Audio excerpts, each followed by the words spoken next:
Welcome to your channel Ray of Hope, and this is going to be another day for our web application penetration testing series, right? So this is a 5 days of the series, and today we are going to cover PostgreSQL database. Stay tuned with us.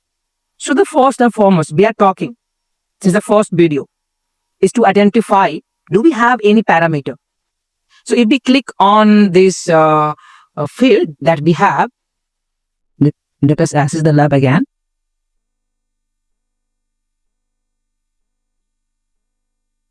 Just a moment. It shouldn't take that much of time. Okay, there we go. We have the lab, right? So the first and foremost is to have a parameter, right? So if we can see over here, we have a something called category as a parameter, and the value is accessories, right? So we have one parameter, but we have a several parameters. We can go for any one, right? So we are not going to check each of them. We will randomly pick one of them. Like I can go ahead and pick this gift item, or we can pick accessories as well.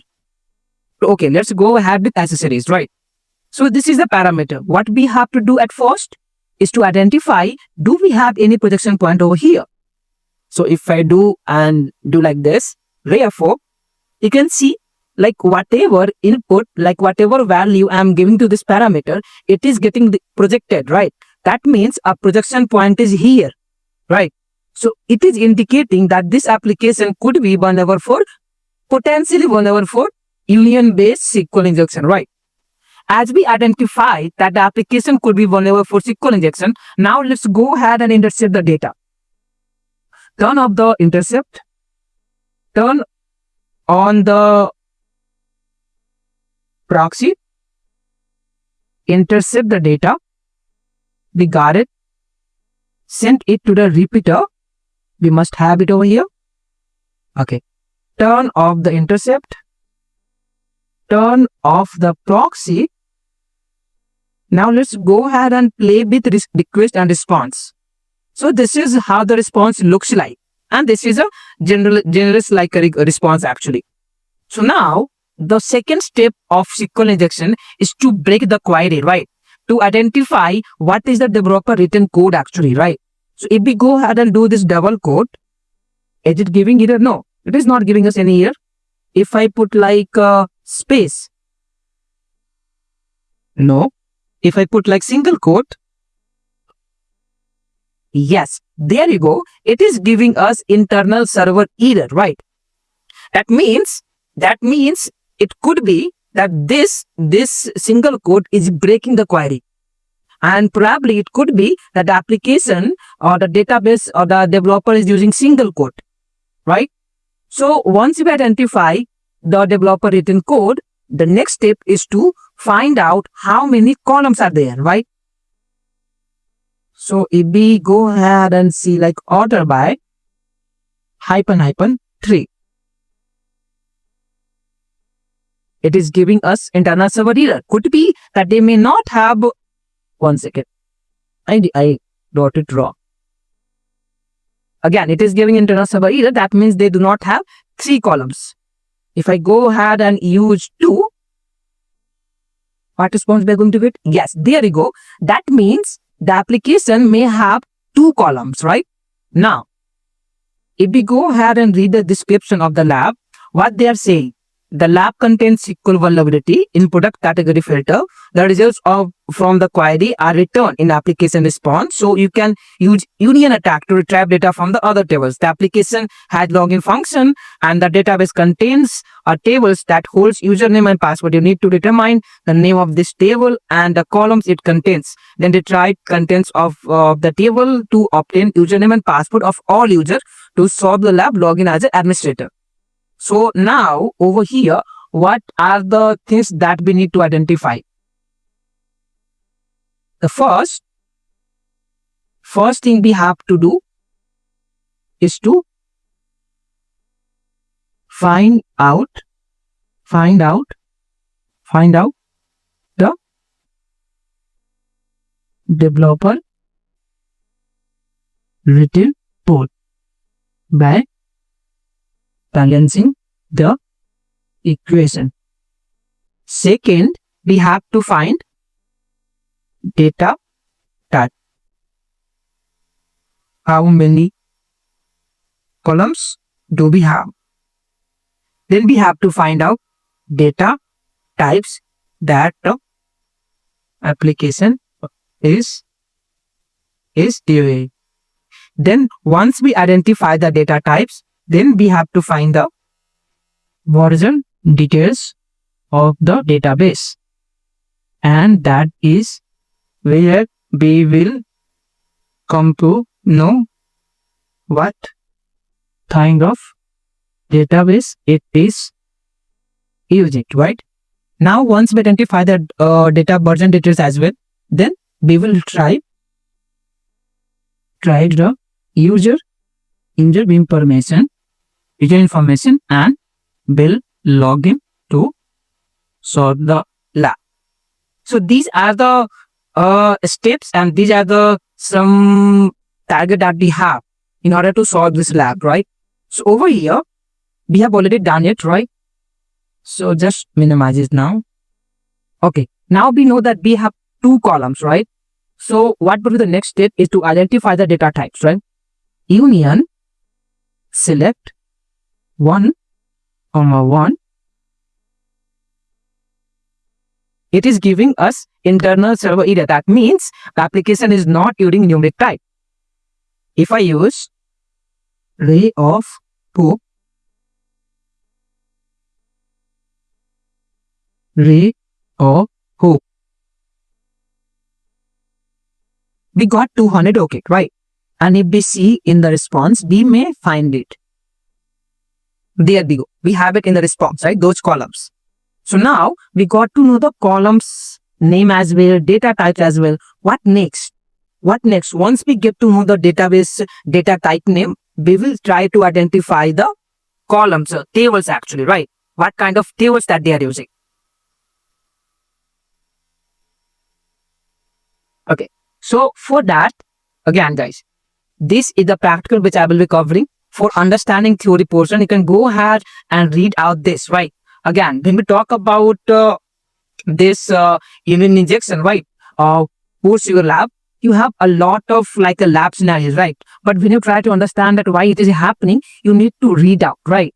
So sometimes if I'm going to use now, like I'll be using union select, as I don't know the, suppose if I don't know anything about the database, that what kind of database it is using, right? So as the lab state, it is a non-Oracle database. That means it could be either Microsoft SQL Server, Postgre, MySQL, right? So over here, I'm going to use this select version, open braces and close braces. So version, open braces, close braces, comma, space, tray of hope. Okay, so do we have somewhere in version details?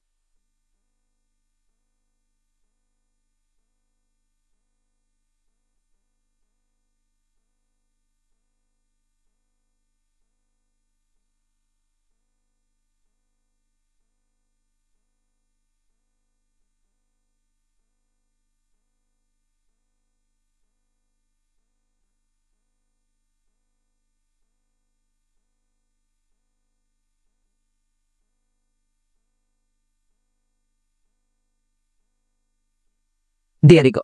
So we got the version details of the application of the database, right? And if you see over here, it is giving us PostgreSQL, right? But now you might have asked that you knew that it is using Postgre. That is the reason you are telling us. So if we go ahead and use this command like add version, right? That is a MySQL, right? Will we get anything? Added it, right? And let's see.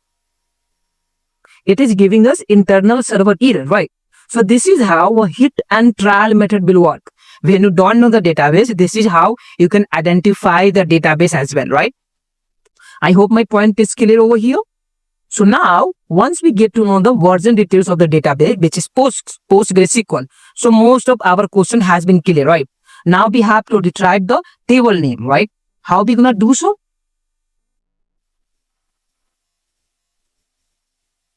Table name ray of hope.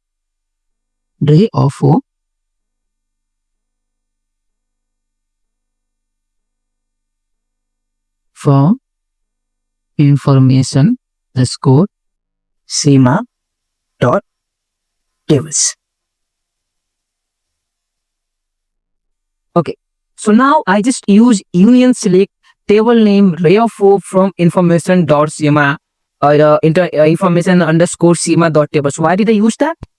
When we talk about PostgreSQL, right?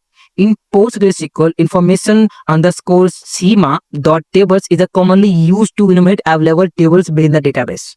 So if it is a PostgreSQL, it's universal truth that you can use this to retrieve the tables information, right? If there's not proper input validation, then you can definitely retrieve those details as well, right? And why did I use table name? Because information underscore schema dot tables include these of the part, right? Where there my motto is to gather the table name, right? Therefore I use this, right, at the first column. Let's get back to the box word. So now do we have table name over here? Okay, so you can see we have number of table, right? But our goal is to find out users details, right? Okay, so we have a users called keepjml, right? We will copy this. Now our goal is to find out the details. What details, like what columns this table consists, right? So I am going to use now, there's something called column name, right? So our goal is to find out the columns that this table has, right? So what I'm gonna do right now, I'll be using simple column. It would be same there, right? From information schema. Now as I'm trying to gather the column information, so I will be using schema dot columns, right? And now once it is clear, right? So we will be using this. Where what? Where table name. Table name is user underscore keepjml. But as it is a character, we need to use a single quote, right? Single quote. Now hit send. We got 200. Okay, right. So if we store it, we may have some user details. Can you see? We have a username and the password, right? We have now a username and password, right? So our goal is to find out user details, right? Once we get the user details, we have to retrieve the admin information, admin username and password, right? So now I want to see what these two columns consist actually, and what information it will give us, right? So now what we gonna use? Username, this, copy from here, paste it, copy password as well. So these are the two columns we have, right? Now once we have these two columns, right, we will be using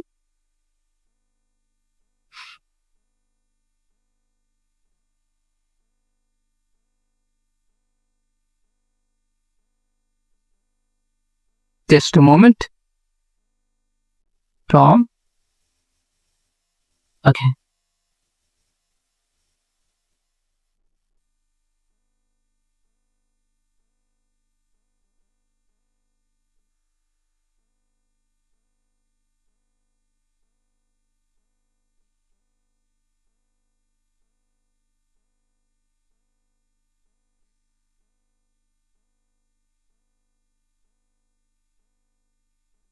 Okay. So now we have this username,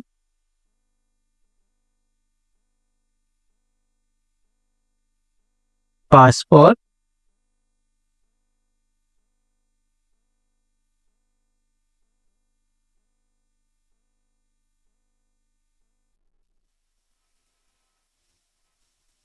from which table?